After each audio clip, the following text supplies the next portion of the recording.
El Señor esté con ustedes. Evangelio de nuestro Señor Jesucristo según San Mateo. Jesús comenzó a anunciar a sus discípulos que iba a ir a Jerusalén y sufrir mucho de parte de los ancianos, de los sumos sacerdotes y de los escribas, que debía ser condenado a muerte y resucitar al tercer día.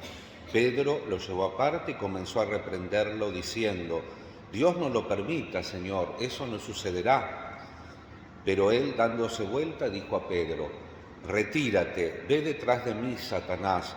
Tú eres para mí un obstáculo, porque tus pensamientos no son los pensamientos de Dios, sino de los hombres». Entonces Jesús dijo a los discípulos: «El que quiera seguirme, que renuncie a sí mismo, que cargue con su cruz y me siga. Porque el que quiera salvar su vida, la perderá, y el que pierda su vida a causa de mí, la encontrará. ¿De qué le servirá al hombre ganar el mundo entero si pierde su vida? ¿Y qué podrá dar el hombre a cambio de su vida? Porque el Hijo del Hombre vendrá en la gloria de su Padre, rodeado de sus ángeles, y entonces pagará a cada uno de acuerdo con sus obras». Palabra del Señor. Queridos hermanos, el primer título de la homilía podría ser «No aconsejado para deprimidos». ¿Por qué? Porque la primera lectura es del profeta Jeremías, que es un profeta deprimido, pobre. Tenía una lucha interior muy fuerte, muy violenta. Le tocó una parte del pueblo de Israel muy difícil, previa al exilio. Le tocó a él vivir el exilio. Era tan sufrido que inclusive el rey Nabucodonosor, cuando manda a que saque a todos los refugiados de Jerusalén, cuando invade la ciudad, dice: «No me toquen al profeta». Igual el profeta muere, pero digo un profeta porque tuvo que predicar cosas muy duras, muy difíciles. Y entonces en un momento se enoja con el Señor. Vemos esta oración, parte, que se llaman, esta semana comenzábamos celebrando a San Agustín. El domingo pasado, que no tuvo lugar la fiesta litúrgica, fue Santa Mónica. Cuando hay algún hijo difícil, acuérdense de encomendárselo a Santa Mónica. Y San Agustín escribió las confesiones, y Jeremías también tiene estas confesiones difíciles y la pone sobre la mesa, pone el problema sobre la mesa, sin ningún tipo de paliativo, sin ningún tipo de tranquilizante, sin ningún tipo de narcótico. No se aconseja con consejos piadosos, misticoides, podríamos decir. Reza mucho, todo te va a ir bien, Dios te bendice, esas cosas que decimos nosotros cuando a veces el prójimo nos cuenta un drama. Está bien, es una cosa, es un buen deseo, y Dios bendice y Dios santifica, pero también con un proceso personal que no se puede evitar. Entonces a veces uno lo achica. «Uy, me pasa, encomendate, ofrecelo». Y a veces esto solo no es bastante. El profeta no se conforma con buenos ejercicios espirituales, sino que inclusive hasta parece una oración un poco fuerte.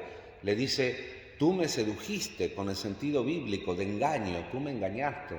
Acuérdense el Génesis, ¿no? Cuando Dios le dice a Adán: «Comiste del árbol, la mujer que me diste me sedujo».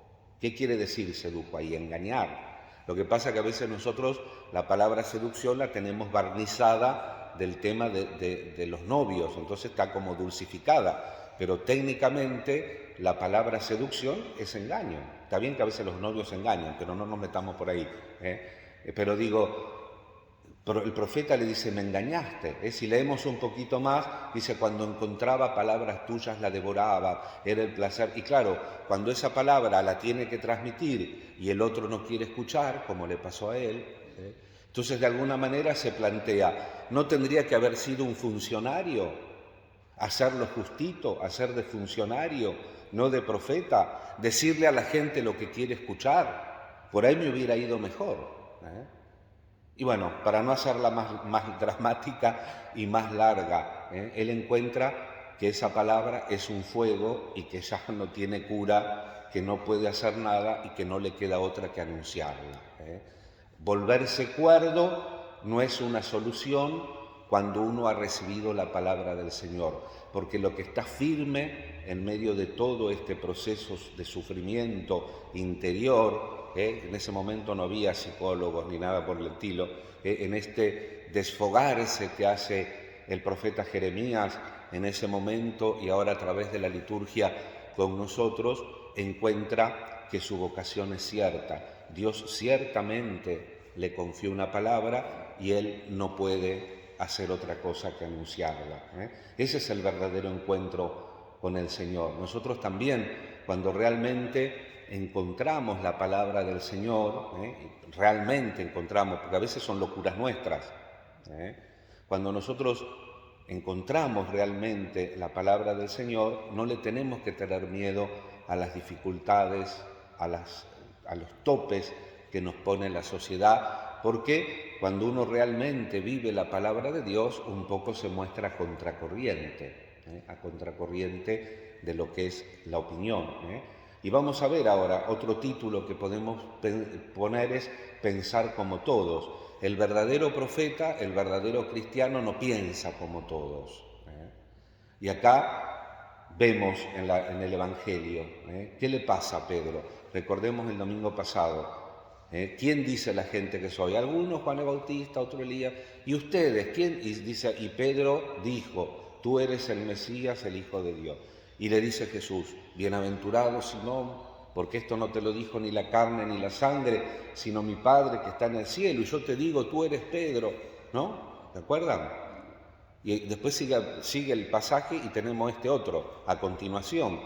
Entonces dice, Jesús comenzó a anunciar a sus discípulos que debía ir a Jerusalén, sufrir mucho de parte de los ancianos y de los sumos sacerdotes, de los escribas, que debía ser condenado y resucitar al tercer día. Y otra vez Pedro, no, Dios no lo permita, a ti no te va a pasar.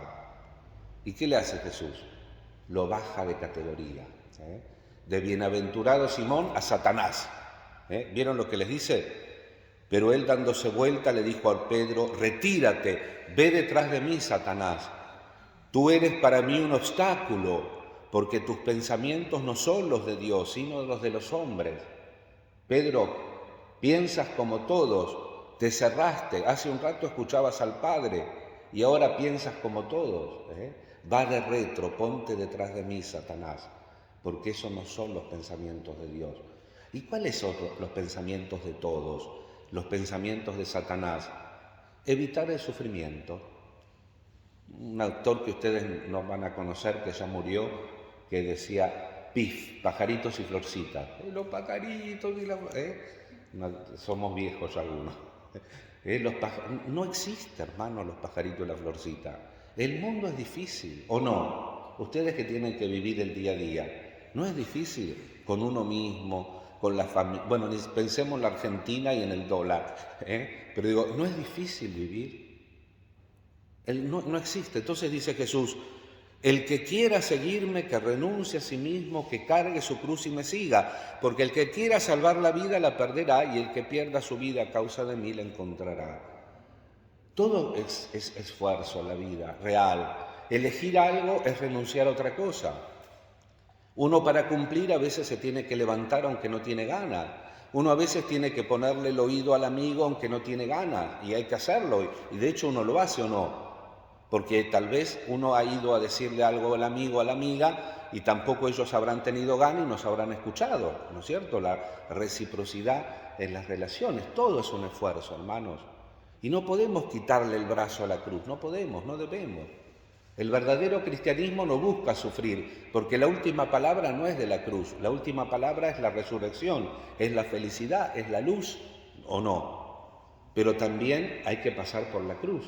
Entonces, ¿cuál es la tentación de Pedro? Escaparle al sufrimiento.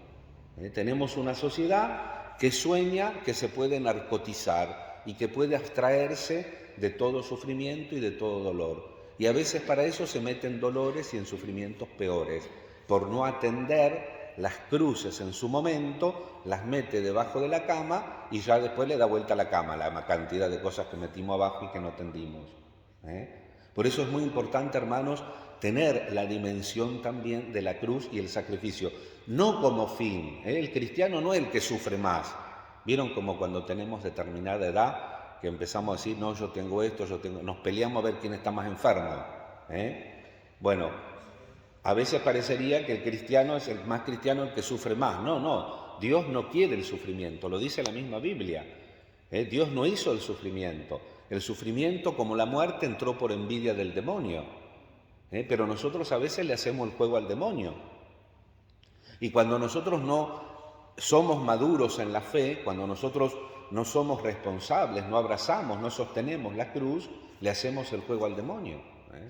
Por eso no tenemos que pensar como todos, tenemos que pensar como Dios, no tenemos que ser un escándalo, tenemos que ser un camino allanado para ir al encuentro de Jesús en su palabra y en su evangelio. Vamos a pedir al Señor la gracia con María nuestra Madre en este domingo de encontrar la voluntad de Dios. ¿Escucharon la pequeñita lectura, la segunda lectura? Hermanos, yo los exhorto por la misericordia de Dios a ofrecerse a ustedes como víctimas vivas, como hostias vivas, como culto espiritual. No tomen como modelo este mundo, no piensen como todos. Por el contrario, transfórmense interiormente renovando la mentalidad.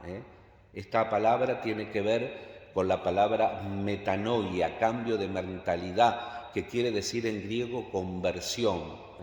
Renovar la mentalidad es convertirse, a fin de que puedan discernir cuál es la voluntad de Dios, lo bueno, lo que agrada, lo perfecto. Esto es difícil encontrarlo, pero sabemos que la voluntad de Dios no pasa por hacer lo que tengo ganas cuando tengo ganas, por el caprichito, y mucho menos por lo que siento, porque hoy siento así, mañana siento asá. Entonces, la voluntad de Dios tiene que buscar un camino que tiene una cuota de cruz, de sufrimiento, pero que va a la vida, que va a la resurrección, que va al bien, que va a la luz.